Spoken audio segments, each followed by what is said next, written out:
Faire son espace Broadway, donc faire son 26 Broadway, donc très simple.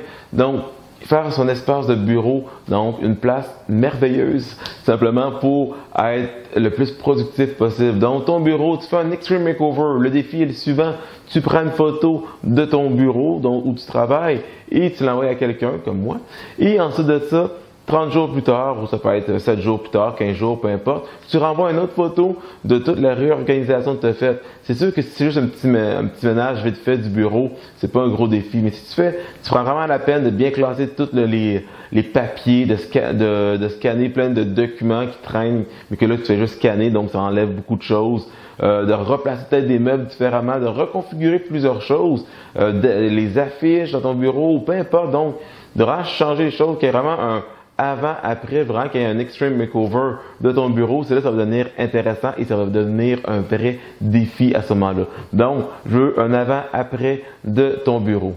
Prendre sa to-do list et tout enlever et tout mettre dans un bloc de tâches. Donc, un bloc de tâches, ça veut dire que si, genre, dans ta to-do list, tu avais traitement de email, boum, tu prends ça et tu le mets, bon, ben, je sais pas moi, à 9h le lundi matin, traitement de email. Parce qu'on s'entend que la to-do list, c'est assez rare que tu la termines, que tu réussisses à tout cocher les petits X. Et aussi, il y a plusieurs choses qui sont récurrentes, qui reviennent à tous les jours, toutes les semaines même.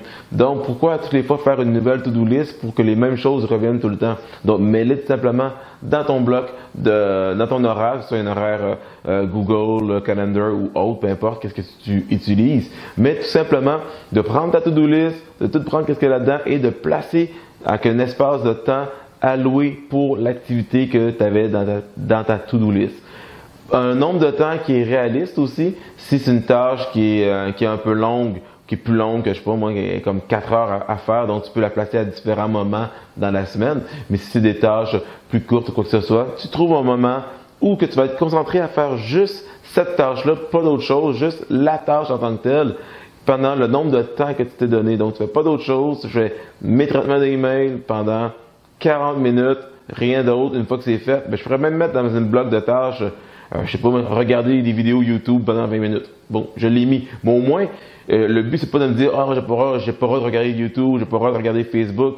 Mais si je le mets dans mon horaire, c'est parce que c'est le temps que j'ai alloué, que j'ai respecté, que je voulais faire, et au moment que je voulais le faire. Et non pas, j'ai été distrait, j'ai regardé à gauche, puis finalement, boum, à droite, j'ai été dérangé, puis j'ai complètement oublié ma première tâche. Qu'est-ce que je veux, c'est vraiment contrôler mon horaire le plus possible, et avec des blocs de temps, ça peut devenir super efficace. Donc, essaye ça pendant 30 jours pour voir ce que ça donne sur ton organisation du temps. Sélectionner un moment pour les réseaux sociaux. Donc, clairement, vraiment définir un moment où ce que tu regardes Facebook, YouTube, Instagram ou peu importe. Donc, tu te dis, regarde, je sais pas, moi, c'est sur l'heure du midi, de midi à midi et demi, je regarde ça, c'est clair, je fais que ça, je peux manger en même temps ou pas, peu importe, mais je définis ce moment-là. Ça peut être plus qu'une fois dans la journée. Il n'y a aucun problème. Si c'est défini, puis tu sais que c'est un nombre de temps limite, ça peut être plus qu'une fois. Et par contre, qu'est-ce qui est important, c'est quand le temps est terminé, faut que tu arrêtes automatiquement. Il y a différentes applications que tu peux mettre pour ça, pour être sûr de respecter le nombre de temps. Mais sinon, tu as ton horaire que tu peux tout simplement utiliser et entrer ces moments-là où tu vas regarder les réseaux sociaux ou autres types de divertissement. Mettre les notifications de ton cellulaire à off. Donc, complètement tout enlever les notifications, le mettre en mode ne pas déranger et enlever les notifications pour être sûr qu'il n'y a rien qui te dérange. Tu peux, quand tu le mets sur le mode ne pas déranger, vraiment sélectionner des personnes que eux peuvent t'appeler ou quoi que ce soit, parce que des fois, ça peut arriver que tu aies des enfants ou des membres de la famille, que c'est urgent, qu'ils peuvent t'appeler, que c'est une vraie urgence.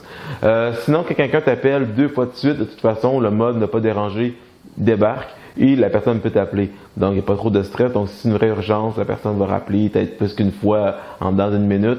Donc, tu vas être capable d'être rejoint de toute façon. Tu peux faire quelques tests avant.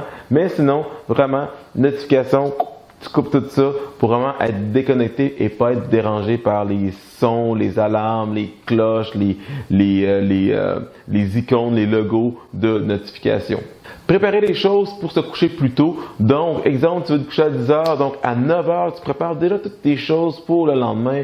Tu vas te laver, faut que tu t'aies te brosser les dents, te laver le visage ou peu importe. Tu as ta routine finalement. Tu as fait vraiment à l'avance. Donc, exemple, 1 heure à l'avance ou même peut-être 2 heures à l'avance. Puis après ça, tu continues ce que tu faisais, si tu regardais la télévision, si tu lisais un livre ou peu importe. Et quand c'est l'heure d'aller coucher à 10h, donc à 10h moins 5, moins 2, peu importe, boum, tu fais juste sauter dans le lit et c'est clair, tu n'as plus rien d'autre à faire parce que tu as tout déjà fait à l'avance. Donc, vraiment préparer ton moment plutôt pour la fin de la journée, tout simplement. Donc, ce que tu peux faire pour ça, c'est de mettre une reverse alarme. Donc, de faire une alarme, exemple, à 9h pour dire, oh, il est 9h, prépare tes choses, commence ta routine tout de suite. 10, 15, 20 minutes plus tard, tout est réglé. Donc, tu as encore un gap de temps pour pouvoir encore relaxer avant d'aller vraiment dans le lit pour te coucher. Avoir des journées thématiques, donc, exemple typique, que ce soit au travail ou avec la famille ou personnellement, tout simplement, tu peux avoir des journées spécifiques. Comme moi, exemple, les jeudis, c'est les journées que je filme mes vidéos comme celui-ci, tout simplement. Donc, je batch beaucoup de vidéos à la suite à ce moment-là. D'autres personnes, exemple, ça peut être, je sais pas moi, les lundis, c'est là qu'ils vont répondre le plus d'emails possible. C'est la journée qu'ils ont dans leur liste de, soit leur liste de tâches, soit dans leur calendrier de temps, dans leur agenda, ont un plus grand espace de temps juste consacré à ça.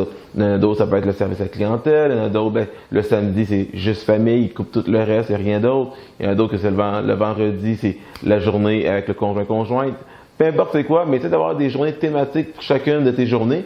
Fait comme ça, à chaque jour, tu sais c'est quoi le thème du jour, tu sais c'est quoi le thème qui va t'animer et qui va te faire avancer aussi. Donc tu vas avoir une meilleure structure de tes journées et tu vas avoir un meilleur équilibre surtout au cours de l'année à cause que tu as des journées vraiment spécifiques ou que tu vas accorder plus de temps sur cette thématique-là. Ça ne veut pas dire que tu ne vas pas faire autre chose, mais tu vas avoir plus de temps pour la thématique de la journée.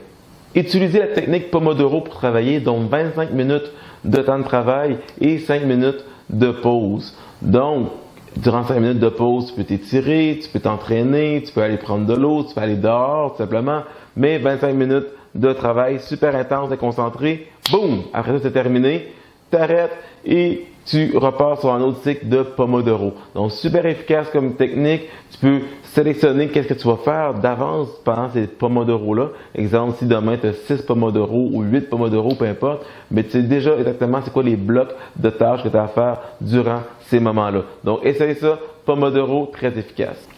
Quand tu vas te coucher le soir, mets ton téléphone en mode airplane et de cacher ça loin dans un tiroir pour être sûr de ne pas être dérangé. Ça a l'air freak un peu comme ça, mais juste de pouvoir mettre différents blocages avant d'arriver à ton téléphone va enlever justement la motivation d'aller chercher le téléphone. Si tu fais juste le mettre sur le bord de ta table de chevet à mode airplane ou quoi que ce soit, il y a des bonnes chances que tu vas juste le prendre, l'enlever et c'est parti. Mais là, il faut que tu sortes du lit. En plus, il faut que tu enlèves le mode airplane.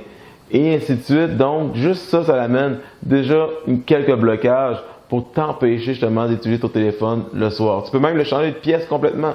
Donc, juste ça, ça va venir justement freiner le moment où que tu décides de prendre ton téléphone ou pas. Tu peux le faire avant de te coucher pour t'empêcher justement de l'utiliser avant de dormir, ou tu peux le faire quand tu travailles. C'est-à-dire que si à 8 heures, tu dis « moi je travaille », tout ça, ben mon téléphone, je vais le placer vraiment loin dans la maison, en mode airplane, pour ne pas être dérangé jusqu'à telle heure. Et après ça, je vais aller chercher tout simplement.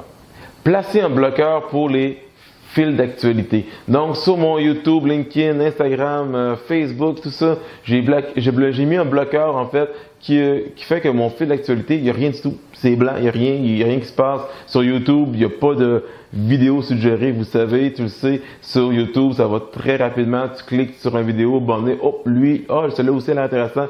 Et c'est parti, tu tombes un peu dans la toile d'araignée. Donc, pour éviter ça, tu mets un bloqueur de fil d'actualité et ça va vraiment tout simplement, quand tu vas aller sur Facebook, il n'y a rien que tu peux voir, il n'y a absolument rien du tout, il n'y a rien qui se passe. Même chose sur YouTube, pour vraiment t'aller chercher toi-même ton vidéo, tu vas aller chercher, tu l'écoutes, c'est bon, c'est parfait. Une fois que tu écouté, il n'y a pas d'autres suggestions, rien qui se passe, donc ça s'arrête là. Donc, ça fait vraiment une grosse différence au niveau de la gestion du temps et de ne pas être distrait sur des choses inutiles. Donc, essaye ça pendant 30 jours de temps et reviens-moi avec un bon feedback.